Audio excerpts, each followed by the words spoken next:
जिसके घर में कमाने वाले दो चार हैं, पैसा तो आ रहा है पर घर में टिक नहीं रहा, डॉक्टर में, पुलिस में, एक्सीडेंट आदि में, कहीं गलत जगह पर व्यसन में अगर पैसा जा रहा है, जुए में, मांसाहार, मदिरा पान, या कहीं आया पैसा आने में कमी नहीं, आ रहा है पर टिक नहीं रहा, रुक नहीं रहा, कोई मांगने आ गया, दे दिया, फिर वहां से अपने पास नहीं आ रहा, अपन कह रहे हैं भैया हमारा पैसा लौटा दो, नहीं आ रहा। तो महाराज शिव महापुराण की कथा कहती है, एकादशी के दिन गंगा के जल में मात्र 7 बेलपत्री डालकर जो नंदीश्वर भगवान अर्थात जो शंकर जी के शिवलिंग के सामने नंदी होता है, उस नंदी के चरण पर गंगा का जल चढ़ाकर बेलपत्री शिव पर समर्पित कर देता है, उसके घर में रुपया रुकना चालू हो जाता है, फिर वो गलत जगह पर नहीं जाता, गलत स्थान पर वो धन जाएगा ही नहीं। बेटा अगर व्यसन में पड़ा हुआ है, मदिरा पान में पड़ा हुआ है, मांसाहार में, जुए आदि में जा रहा है, तुम्हें लग रहा है कि मेरा बेटा गलत मार्ग पर जा रहा है, ये मित्र दोस्ती गलत हो रही है, वो सही जगह पर जाए।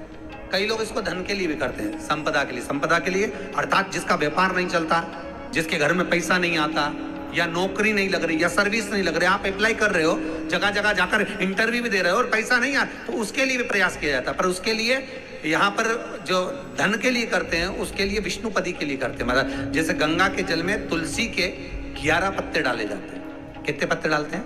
11 तुलसी के पत्ते डालते हैं, और उसको किसी भी नारायण के मंदिर में, राम कृष्ण शिव शंकर नहीं, राम कृष्ण भगवान विष्णु दत्त आदि जितने नारायण के मंदिर हैं, उस मंदिर में किसी भी पात्र में, एक छोटे से पात्र में उसको भरकर रखी आते हैं महाराज, उससे भी जॉब, सर्विस, नौकरी में सफलता प्राप्त हो जाती है। परंतु वो भी एकादशी को ही होता है। कुछ देर तक पात्र को रखा जाता है, फिर वही पात्र का जल किसी भी वृक्ष के नीचे डाल दिया जाता है, उससे भी नौकरी के लिए फायदा मिलता है। शमी की पत्ती, शमी वृक्ष का जो महत्व पहले कहा है, शमी वृक्ष की पत्तियां अदालत में या कानूनी कोई प्रोसेस के अंतर्गत कानूनी कोई कार्रवाई हो गई है या कोई अटका है काम, तो शमी की पत्तियों को एकादशी के दिन 5 जगह पर चढ़ाया जाता है उस कार्य को निपटाने। पहला अशोक सुंदरी की जगह पर। अशोक सुंदरी की जगह कहाँ है आपको मालूम है, पहले भी बताया।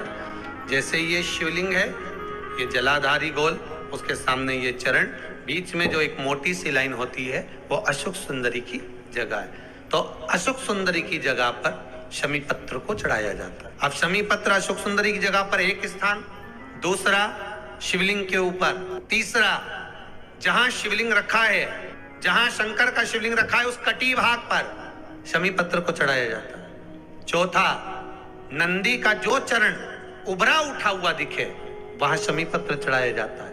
पांचवा, शंकर भगवान के मंदिर के द्वार पर शमी पत्र चढ़ाया जाता है। केवल एक ही बार चढ़ाना चाहिए, जिस कामना से चढ़ा रहे हो, जो अदालत में कार्रवाई चल रही हो, या कोई प्रशासनिक परेशानी आ गई हो, या कोई काम अटका पड़ा हुआ है, तो उसके लिए चढ़ाए। 5 स्थान है, 5 स्थान दिए। शमी पत्र को आप 5 चढ़ाएंगे, आपकी प्रशासनिक जो व्यवस्थाएं वो सुचारू हो जाएगी, वापिस कोई तकलीफ नहीं आएगी। शमी पत्र की बात, यदि मान लो शरीर कहीं से सफेद पड़ रहा है, कहीं से काला पड़ रहा है, शरीर में से खाल की फुकड़ी निकलना प्रारंभ हो गई हो, शरीर में काले काले चट्टे पड़ना चालू हो गए हो, या कोई विशेष रोग हो गया, काया बेकार हो रही है, तो सीधी सीधी बात शिव महापुराण की कथा कहती है, एकादशी के दिन पीपल का एक पत्ता, उस पत्ते पर थोड़ा सा चावल अपने हाथ में लेकर, अपने नैनों से लगाकर, शरीर पर से स्वयं उतार कर उसको दरवाजे के पास रख दीजिए।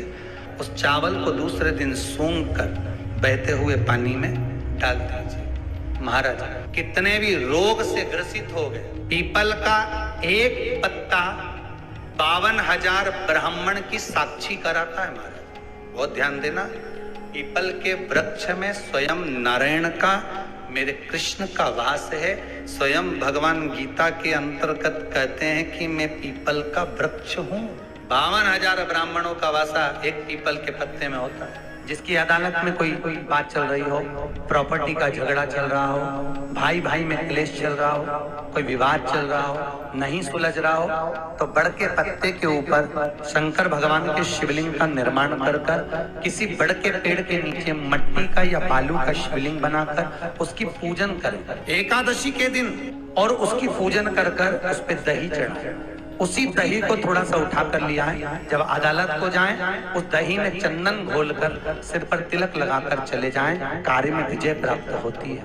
यही चंदन और दही बच्चे जब एग्जाम में बैठते हैं, छोटे छोटे बच्चे, कई माताएं कहती हैं हमारे बच्चों का पढ़ने में मन नहीं लगता, या कोई एग्जाम में बैठ रहे हैं, अच्छे नंबर नहीं आ रहे हैं, तो बटकेश्वर महादेव का पूजन कर कर चढ़े हुए दही में चंदन मिलाकर बच्चा जब एग्जाम देने के लिए जाए तो उसी चंदन का तिलक लगाकर उसको भेज दीजिए, थोड़ी बिंदी लगाकर तिलक लगाकर भेज दीजिए, बच्चा अच्छे नंबर से पास हो जाता है। महाराज बटकेश्वर महादेव का इतना अपना, जिनके घुटने बदलने के लिए डॉक्टर बोल देते हैं कि घुटने बदलाएंगे या नीचे नहीं बैठ सकते, बड़ के पेड़ के नीचे 7 बड़ के पत्ते रखकर 7 बड़ के पत्ते रखकर उस पे 7 शिवलिंग का निर्माण करें। 7 शिवलिंग का निर्माण कर कर शंकर जी की आराधना करें और शिव की पूजन करें।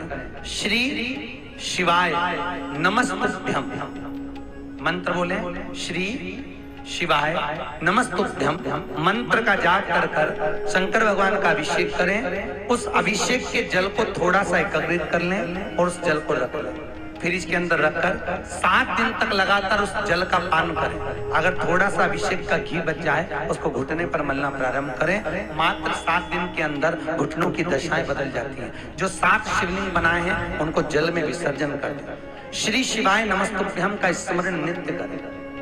कौन सा मंत्र है? जैसे भागवती का मूल मंत्र है ओम नमो भगवते वासुदेवाय, उसी तरह शिव महापुराण का मूल मंत्र है श्री शिवाय नमस्तुभ्यम।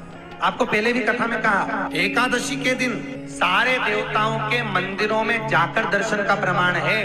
केवल एक देवता ऐसा है शंकर, अगर मंदिर के अंदर भी नहीं जा सकते तो मंदिर का शिखर देखकर भी शिव का स्मरण कर सकते। शिखर दर्शनम सर्वपाप नाशनम, आपको पहले भी कथा में कहा और कई लोगों को फायदा हुआ इसका। एकादशी के दिन रात्रि को 12 बजे शंकर जी के मंदिर की चढ़ी हुई बेलपत्र शंकर के मंदिर के शिखर को देखकर चबा चबा कर खा लीजिए। जिंदगी में कभी घुटने और कमर का दर्द नहीं हो सकता, कभी नहीं हो सकता। 2 तिथियां गरुड़ पुराण व्याख्यान वर्णन करती है, एकादशी और द्वादशी। बहुत ध्यान देना महाराज, एकादशी की अगर कोई तिथि पड़ती है और उस दिन आपका फर्ज है कि ब्राह्मण को भोजन कराते समय 1 भाग फरियाल का अवश्य बनाना चाहिए। बहुत ध्यान देना, अगर ब्राह्मण बोल रहा है कि मेरा फरियाल है उस दिन एकादशी का, तो उसको एकादशी का फरियाल खिलाएं, पर रोटी या पूड़ी या खीर मंगोड़ा जरूर बनाएं, भले वो गाय को दे, पर उस ब्राह्मण को आपने दे दिया, पर वो अन्न का भाग भी जाना चाहिए।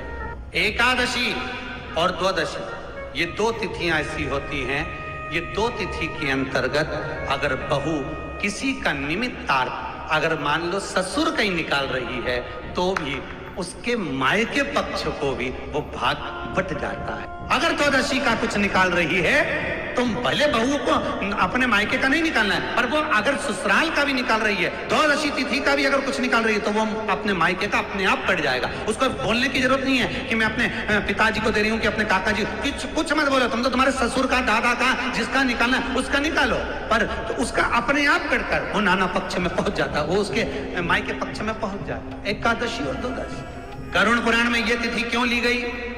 तो गरुड़ पुराण में लेने का एक कारण है, एकादशी की तिथि एक ऐसी तिथि है कि कोई संत, महात्मा, जोगी, सन्यासी, तपस्वी, साधक, उपासक, कोई ब्राह्मण, कोई साधु, कोई तपस्वी, कोई संत, कोई मंडलेश्वर, कोई पीठाधीश्वर, कोई जगतेश्वर, जो जो पीठ पर विराजमान हैं, ये अगर प्राण छोड़ देते हैं तो इनकी श्राद्ध में जो तिथि होती है वो एकादशी ही होती है। श्री शिवाय नमस्तुभ्यम। सारी दुनिया की ठोकर खा लो,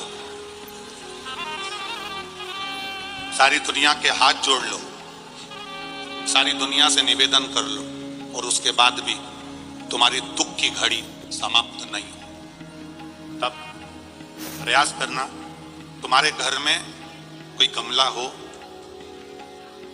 कोई पौधा लगा हो, जो भी पौधा लगा, हम ये नहीं कहेंगे कि वो गुलाब का है कि गेंदा का है कि शमी का है कि बेलपत्री का है, जो पौधा तुम्हारे घर में लगा एक प्रयास करना। अभी सावन चालू हुआ है,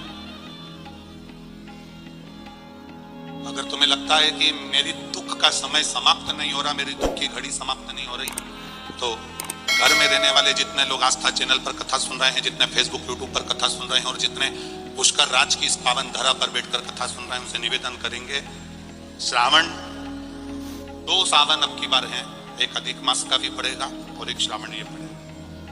ये जब 2 श्रावण पड़ते हैं तो इसमें हरि और हर का मिलन होता है, हरि और हर का मिलन, क्योंकि अधिक मास जो है वो भगवान पुरुषोत्तम का है, भगवान विष्णु, और सावन के मध्य में अगर पड़ रहा है तो देवाधिदेव महादेव के साथ भगवान हरि का मिलन हुआ है, इसलिए इसको हरिहर श्रावण कहते। ये 2 महीने के श्रावण में अगर मान लो एक दिन आपका निकल भी गया, 2 दिन आपके छूट भी गए, कोई दिक्कत की बात नहीं है। जो पेड़ तुम्हारे यहाँ लगाओ, जो पौधा तुम्हारे यहाँ लगाओ, जो वृक्ष तुम्हारे यहाँ लगाओ, जो क्यारा तुम्हारे यहाँ, कुंडी तुम्हारे यहाँ, उसी की मिट्टी को, उसी के पेड़ के नीचे, उसी पौधे के नीचे, उस मिट्टी को थोड़ा सा हाथ से उसको उठाकर एक लिंग की आकृति बना ले। उसमें जलाधारी बनाने की जरूरत नहीं, केवल लिंग की आकृति बनाकर उसी की पूजन वहीं कर पानी चढ़ाकर 15 से 20 मिनट बाद अपना काम करने के बाद उसी को उसी मिट्टी में विसर्जन कर दें, अपनी कामना कर देवाधिदेव महादेव 2 महीने के बाद क्या देगा ये वही जान सकता है। वो क्या प्रदान करेगा ये उसके ऊपर।